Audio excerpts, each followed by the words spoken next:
I've been using DXM for 6 years now, and it's still my favorite drug. MDMA and AMT are a close second, but nothing tops the strange euphoria of a tussin trip. I started popping DXM pills back in 1996, when Drexoral still sold the red liquid caps. Old school. I miss M. It was my first year at college, and my friend and I were searching for drug info on the internet. From what I read, I desperately wanted to try LSD, but there was no trip in town, election year. My friend and I took DXM instead. We were going to trip one way or another. For our first experience we swallowed 2 boxes of Drexoral cough liquid caps, a low third plateau dose. We'd read about the plateaus and knew it was a crapshot to take so much the first time, but at least we wouldn't spend the evening wondering whether or not we were tripping. We definitely tripped. I loved it. Who cared if we ever found LSD? I roamed the dorm all night like a robot with a Walkman, listening to the Chemical Brothers' Exit Planet Dust. We rode the elevators up and down, as the universe revealed its secrets. I couldn't believe something that dramatic was relatively unheard of. My friend puked and flushed itchy red, but enjoyed it anyway. More and more people started tripping with us. We had 6 to 7 great experiences together that winter, beyond the threshold of death, like something from the movie Flatliners, but not as scary. The next day in the cafeteria we would discuss our experiences. Now, 6 years later, I still use DXM an average of once a month. There were times in my life when I used it more than weekly, and even a 1-year period where I didn't use it at all. I've had a lot of experience with this drug. I've popped capsules, encapsulated powder, and chugged tussin syrup. After all this time, I still choose syrup when I want to trip. There are no more liquid caps, and I wouldn't touch quercetin with a pole. In my second year of DXM use I learned about pure DXM powder, and ordered 50 grams for $100. It was cheap back then. Before that, I was only taking DXM every month or 2. Once the powder arrived I ingested 80% of it all by myself, over a 5-month period. In retrospect, I must have developed one hell of a tolerance, because by the end of it I was stuffing 200 caps chock full and spacing them 4 to 5 hours apart. I took DXM every 3 to 4 nights while listening to techno and writing papers or surfing the net. It seemed to be a time of wonderful self-discovery and confidence. When the powder ran out, though, I was almost glad. I couldn't live that way forever. After that heaviest period of use, I felt disoriented and disassociated from life. The feeling lasted a long time, but I don't know whether or not it was caused by DXM or reality since my life went to hell in a handbasket a week after the powder was gone. Unfortunate, unrelated events turned everything upside down, and things were pretty bad for the next 4 years, the first 2 being the worst. The things that happened in real life increased my stress so much that I no longer had the spare time/peace of mind to take DXM anymore anyway. There were also a lot of hard personal issues that I would have to tackle while finding myself at age 18, whether or not I was using. The disassociated feeling I was left with could best be described as a sense of emotionless unreality. But I still felt the emotions of hopelessness and depression. I'd stare at my, then, boyfriend and feel that we were stuck in a meaningless dream, then criticize myself for not being able to appreciate the moment. I wondered if I was the only unreal, abnormal person, and everyone/life around me was fine. It was lonely. Other drugs that I'd been using in the months before, such as GHB, Dramamine, and a little bit of ecstasy, might have contributed. I could also have underlying psychological factors. I remember looking at my boyfriend and feeling no emotion whatsoever, and wondering why and how he could have feelings for me when I felt nothing for anyone. I thought everything he said was fake. He said he loved me, but did he even comprehend what he was saying? It was just words. I said, "I love you too," but questioned myself for that and pretty much everything else I said/did. I hated us both for being fake, and then I hated myself for hating him. As circumstances improved, I stopped feeling like life was a dream, and I haven't felt that way since. Life seems unreal sometimes, but it's still the most concrete thing out there. I'll either find acceptance where I can, or die without finding it at all. I'd like to say I've conquered my misgivings, but mental chemistry is a fickle thing. If used heavily again, there's no guarantee I wouldn't fall into the same mental traps, even though I know better. So these days I use DXM with care, still not knowing how much of a problem it can cause. Moderate use after I started using it again meant 3 per every week or 2. Hey, it was moderate in comparison, okay? I had recently started dating the man of my dreams, who I'm still with, and we moved into an apartment together. One night I decided to take my first dose of DXM in a year, and asked him to try it with me. I knew he would either love it or hate it. He was surprised that he tripped so hard and ended up enjoying it almost as much as me, so we continued to use it together. That was the beginning of the second period of use. After 6 or 9 months, 2 8-ounce bottles of syrup wasn't doing much for us. We had developed a tolerance. All the euphoria was gone from the experience, and we were left with only the bad side effects, like that itchy feeling. We quit for 6 months so that we could start using again. The abstinence was worth it, because after 6 months our DXM superpowers had returned. Zero gravity, euphoria, awesome insights pouring over memories of the previous day, month, years, artistic inspiration, everything. During my third round of moderate use, my boyfriend and I accidentally discovered that taking just one regular dose of benzodiazepine 6 to 12 hours before the DXM trip, but not during the DXM trip, took the experience to an entirely new level of euphoria and inspiration. It also smoothed all the rough spots and bad side effects. After I started doing that, DXM was my favorite drug, topping even MDMA. I could get everything from DXM that MDMA had ever given me, and more. MDMA is truly euphoric, but sometimes seems comparatively shallow next to DXM, not when candy flipping. My weekend trips were so refreshing, and the week afterwards was full of unearthly light. I thought my personality improved after DXM because I felt more sensitive and empathic to others. My temper rarely surfaced in the 2 to 3 day afterglow. I was the person I wanted to be, and I was never bored. Even the dialogue of a sitcom rerun had layers upon layers of meaning. DXM use coincided with many of the most productive writing/painting periods in my life. I love the way DXM subdues the worst parts of my personality. Ironically, I have to warn that DXM induced some of the most awful rage I've experienced, almost like roid rage. I don't know, I don't use speed, it makes me feel like shit. This was mainly while I was using the powder heavily. Some little thing would make me furiously, insanely angry. I mean insane anger, like crouching in the shower at the door, shaking, wanting to wring necks, and screaming obscenities through clenched teeth. Simply because of something irritating the girl down the hall said, or anything equally stupid and inconsequential. I'm glad no one saw me.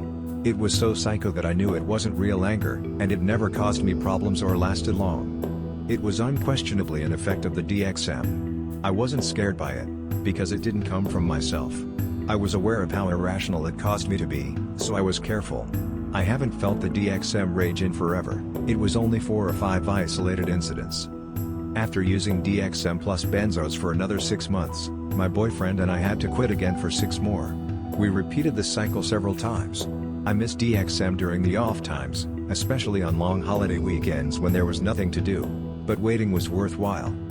In the last 6 months I've found that if we keep our DXM use down to once a month, we can still use it all year without nullifying the best effects. I can relate to most of the mental symptoms of DXM brain damage. But I've never had the common trouble with finding words or understanding metaphors, for instance. If anything, those skills improved, metaphors and meaning jumping out with a will of its own. I was an English major, though. Messing with your brain chemistry can really change your perspective into something irrational, no matter how sane you are while normal. I don't even drink caffeine anymore because the stimulant effects undermine my peace of mind so terribly and inescapably that I want to die. Plus it makes me a bitch. Sometimes I wonder if half the animosity in the world is just one big unknown caffeine trip. There's another crazy trip thought. I love and cherish my delusions, even cultivate them, while vacationing from reality. The nice ones, at least. I know all about delusions. I relate totally to the DXM psychosis stories here on the net. I only wish I had known these delusions/symptoms were common and explainable back while they were driving me nuts. I just thought the universe was a fucked up place. Before I started reading trip reports I thought those experiences were unique to myself. I felt strange, lonely, and defective. Now that I know what a delusion of reference really is, I no longer believe God is speaking to me through the TV, or guiding/threatening me through hidden meanings in the conversation I am trying to understand. At least, not after the trip is over. Some delusions are nice, as long as I remember that they are delusions. When my boyfriend and I trip, we usually take a low to mid-plateau 3-dose. We each get an 8-ounce bottle of Tussin, cheapest, and drink 4 ounces in the first 30 to 45 minutes. 3 to 6 hours later we down the other 4 ounces in a 30 to 45 minute period. We take longer or shorter to redose depending on how much tolerance we have and how high of a concentration we want to achieve. Dosing and redosing is a science. What I have learned is, The faster I can down that first 4 ounces, the harder it will hit me and the more chance that I will have that, somewhat alarming, death and rebirth experience. I hate being sick, but I like the scary I'm gonna die feeling because it forces me into a calm state of total acceptance. Or shock. DXM peaks from the second hour and half, until the third or third 30. I aim to redose so that the second round kicks in while the effects of the first peak are still strong. I rarely stack peaks, because it makes me a zombie and I forget the whole trip. Of course, I've had trips where I've dosed more than twice. Not counting the powder days, dosage unknown, I've gone all the way up to 4 separate 4-ounce doses in a 36-hour period. Taking any more makes you too psychotic, or become so anesthetic that I waste the time in a stupor. I've never taken DXM daily for more than 3 days, maybe because the longer I stay in unreality the harder it is to revert back to the real world. Doing this multiple dosing thing I have definitely reached plateau sigma. I have been there multiple times over the last 6 years, but infrequently. I love PS because the delusions become so deep that they cancel out reality, a real trip. This is also dangerous, but I've been lucky and kept my head for the most part. Plateau 4 makes me feel like a vegetable. What a bore. Then again I haven't done it in a long time. It's not bad. I spent most of my time wondering what the hell was going on. It's amazing that you can entirely forget your surrounding circumstances.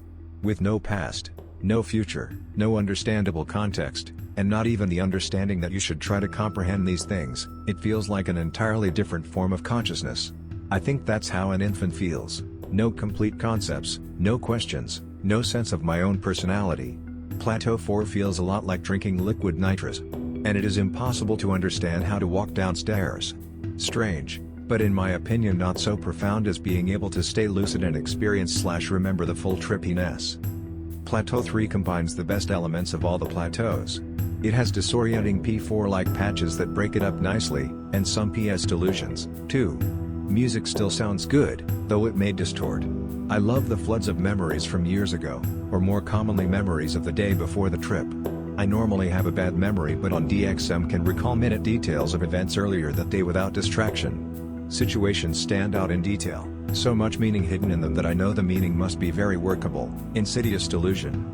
Otherwise the hidden beauty would have been relevant/obvious before. I love the feeling that there is deeper meaning behind life.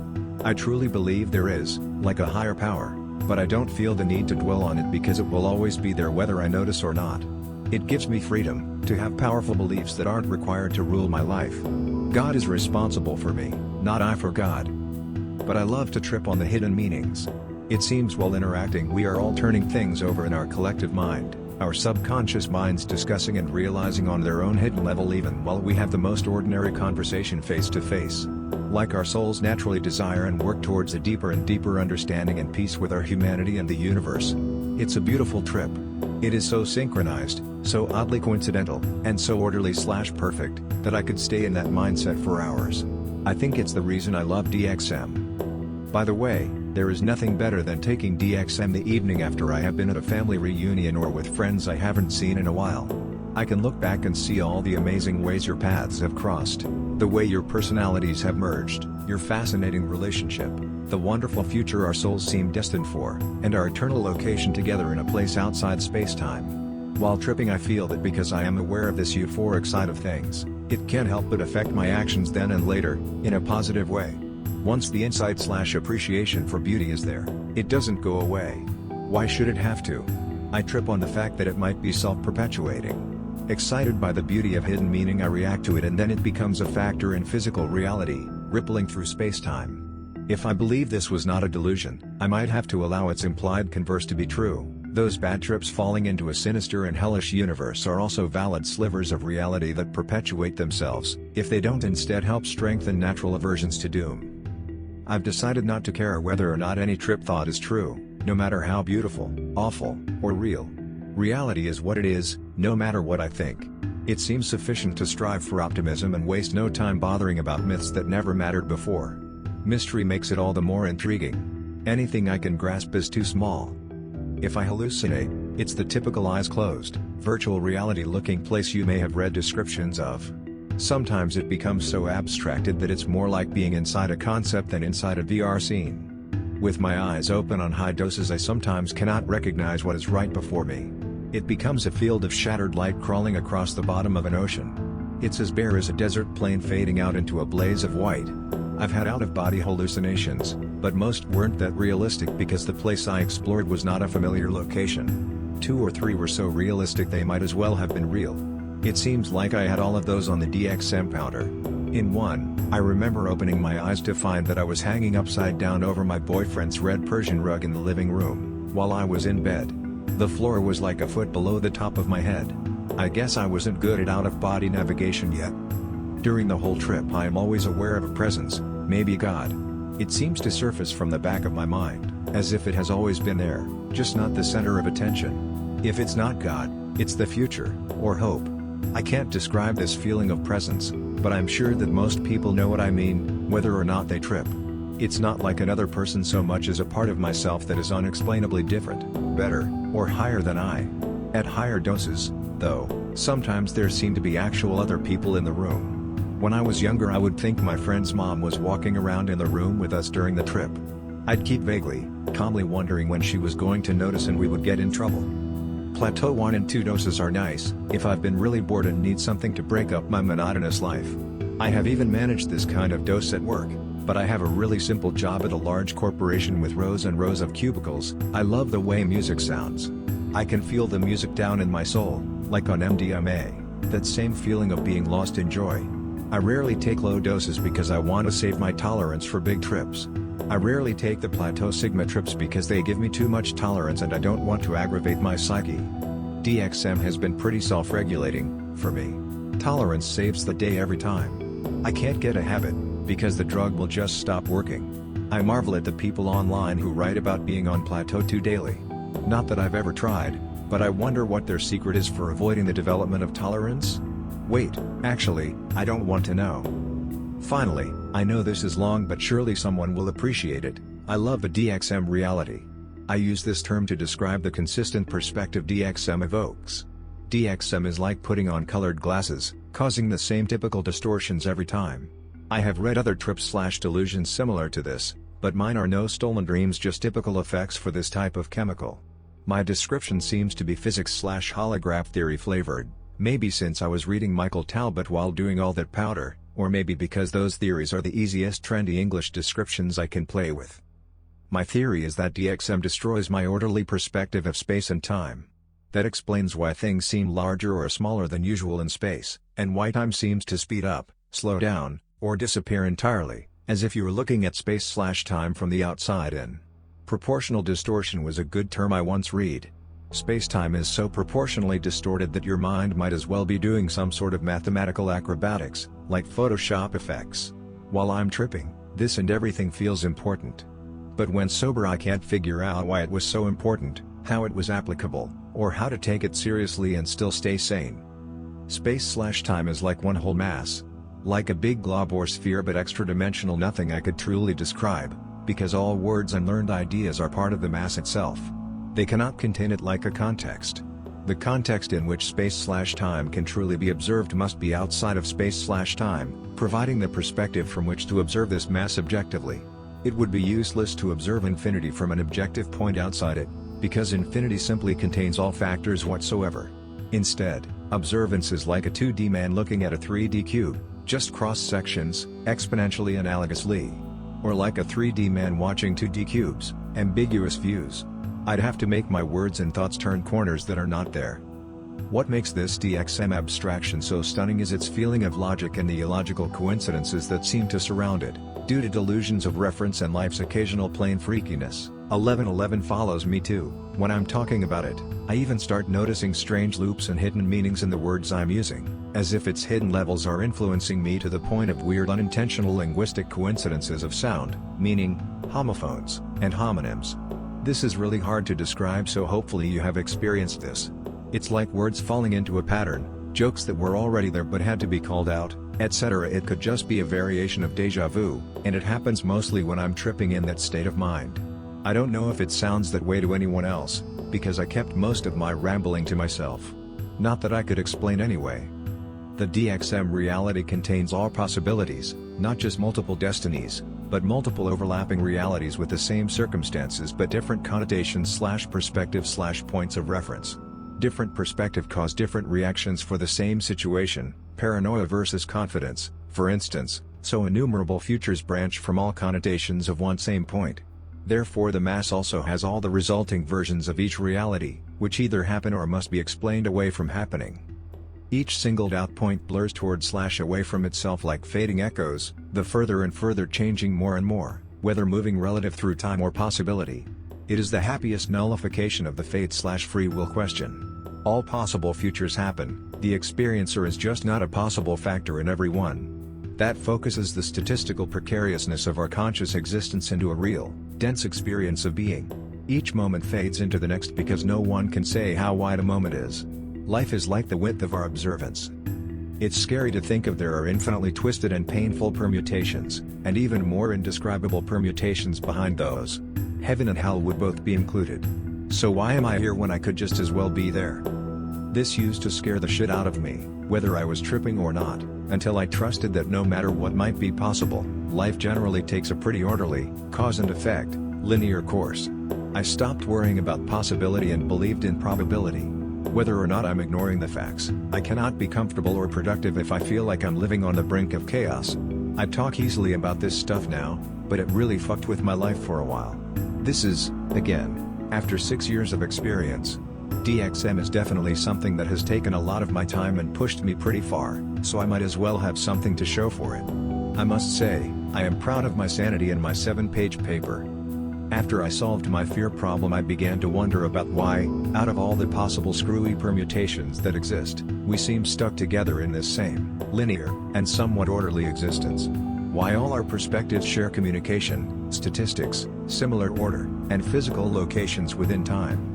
The best explanation I can come up with is that this is the only place comprehensible enough for consciousness to exist, form memory, and grow. Maybe the whole mass of reality is comprised of element that bounces around within itself, different parts of it being like different frequencies, but still all being the same thing. On the other hand, thought, light, sound, matter, they could all be described as different frequencies. And the whole range of everything that could be is a spectrum-like pattern. To separate a frequency and study it alone would reveal a consistent pattern associated with the color of the spectrum I chose to study. I would have to assume how wide I wanted to consider this element to be, separated, and I would see a pattern. Some patterns might be too big for us to observe if they do not repeat themselves within our space and time, so they would not look or act like patterns at all. Kinds of patterns we can observe are light and sound. While bouncing around inside itself, some of this pattern intersects other parts of itself, the intersections forming a structure like endlessly exponential quantum foam. The interference created by the intersection of the patterns forms a new pattern with a much different character than the patterns that comprise it. The new pattern would be extra-dimensional in comparison. It could intersect other extra-dimensional patterns and create extra-dimensional ones. Some of the patterns may not intersect/influence each other much of anywhere. Maybe some known factors don't relate except to intersect inside the mind of an observer relative to them by being parts of the same world that the observer sees or knows to be true. Sailing out to the edges of the space/time/possibility mess, you might discover the most distorted and sparse permutations, as weird-looking universes with only two colors, time that stretches some things, but not others, like Daffy until they break, or worse. These worlds are missing many factors that I need, so hopefully the consciousness factor I need to experience them is not in the mix either. If the scary worlds exist, they live there, on the edge, but consciousness might be more to the middle, a condition only caused by the highest interference of observable patterns. It would be the summit of reality, the point where reality became aware of itself and thus contained all of itself in one point, like a low-quality hologram, an objective point that creates context/description through reflection. Of course everything is aware of everything else in relativity. But say the point is any conscious observer, to which all the factors are relevant, or relative, to. Always in the center of infinity could be the self-invoking consistency of location upon which we depend and in which we feel secure. And I know I'm not the first person to mention the self-invoking thing. Consciousness can be outside reality. As well as a context/reflector of reality, it might also come from contrasting the negative space of impossibility against what actually takes place. We might be able to see all, but only comprehend the possible into our memory, except for imagination. It could be the active conception of the possible itself. I'm drawing more cubes on paper here, and getting nothing but ambiguity. Physics tells us that the universe is observer-dependent, But my point of view has only unchanging linear consistency. I could go out on a dorky limb here, and say Jesus occupies all those painful places/twisted worlds, call them levels of hell. Jesus, taking on the pain of the world, just like my preacher said, but out of mathematical necessity. In this picture, Jesus is the divine being that occupies the twisted negative space around reality. And if you don't believe Jesus will help unless you believe/ask him to, chaos will always seem to threaten from around the next corner. A valid perspective, but then so would be calling Christ consciousness the simple awareness that what didn't happen wasn't real. That would knock the whole complicated process down to an instinctive level where it would be harder to appreciate in a religious way. There must be a story/delusion, with a good plot and understandable action. We could translate more common ground between scientific and various spiritual figures to the extent that we burn off the opiate of culture and tradition like an incense offering. Back to consciousness, everything is relevant/relative to it, from the Big Bang to the whimper. There can also be other universes and other points of conscious observance similar to ones here. The consciousness in other universes is parallel and exponential, thus perpendicular and more, beyond time. Maybe waiting in black holes looking into everything at once in all possible ways, it works with bigger patterns in a holy universe of its own, if anything is possible. The dimensions/elements merge, pieces poking into reality, their ambiguity appearing as kaleidoscopically orderly shaped points that can tessellate with others, moving in unpredictable patterns caused by their larger shapes independent of reality. Abstractions upon abstractions. Looking into time through the windows of the eyes, this is the interface between observer and reality. My skin is the skin of the universe, defining its boundaries and context in my memory. All see the boundaries differently, all the different worlds existing simultaneously within possibility. I could speculate for 2 more hours. But it doesn't matter. Death comes to everything, or at least it is the outer boundary of everything. DXM will nullify the verb as you know it. Death, that's the final thing I want to talk about. Death definitely looks final, tripping or not. It is a definite boundary, so despite my belief in afterlife or at least outside life, I don't play with death. But the fact that I must die out of this world, leaving it forever, doesn't scare me either. There are more dimensions that I can't necessarily see. At least not as myself-double take, so I can't necessarily see them in a way, but consciousness has certain consistent characteristics. I just wonder if that implies memory and what that memory can possibly retain all that young stuff. I believe afterlife is out there. Death looks final, but so does the event horizon of a black hole. Logically, it is. I can't come back. I can't see beyond it. I can't survive it, but that doesn't mean there isn't something beyond survival. This life might be contained inside the next, not behind it. I won't remember, not exactly. The possibilities are limitless. So I will never lose hope just because I am ignorant/just because I am ignorant, I will never lose hope. All tendencies might just be a cross-section of something that doesn't tend or move or do anything but be. It might be a delusion of reference to this dimension/perspective. Gravity the weight of time, density the weight of space. In conclusion, there are no rules/true sanity must be insane/there is really nothing real, punk rock.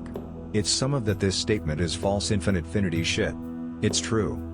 Honestly my physics is pretty lousy but I find interesting analogies in it, though I don't assume I could even write sci-fi, yet. It just goes to show what complicated trip thoughts my mind can create. I wish I had some knowledgeable feedback to improve my theory's logic and therefore the quality of my trip. I hope that I have pleased and not bored my reader. Hopefully you related and thought this was interesting, if long, or maybe you've had irrational fears and it helped. Thanks for sticking it out all the way. Never mind the DXM nirvana.